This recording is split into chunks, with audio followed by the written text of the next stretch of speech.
Здраво, деца! Слушнете го денешниот возбудлив расказ.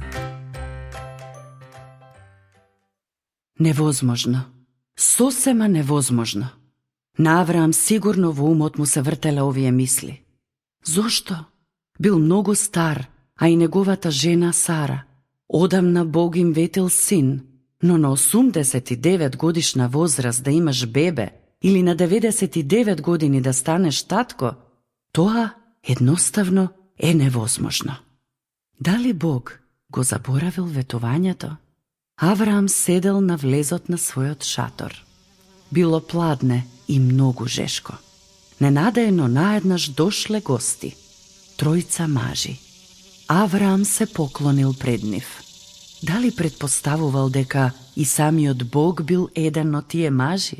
Господару, не патувај понатаму. Остани овде. Ке земам вода и ке би ги измијам нозете. Седнете под сенката. Ке ви подготвам јадење. Направи како што кажа. Авраам брзал при подготвувањето. Сара испекла лепчиња, слугата заклал теле, а Авраам послужил многу добро бедуинско јадење, што почнало со матеница и свежо млеко. Каде е Сара, твојата жена? Во шаторот е. Ти ја кажувам вистината. За 1 година, кога ќе се вратам, Сара ќе има син. Сара се насмеала. Таа наслушнувала. Невозможно, помислила таа. Веќе сум многу стара.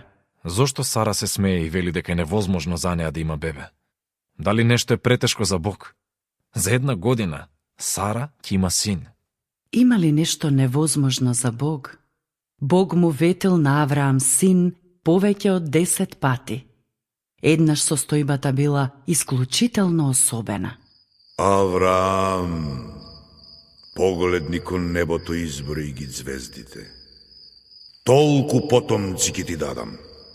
Авраам не можел да ги изброи звездите, но му верувал на Бог.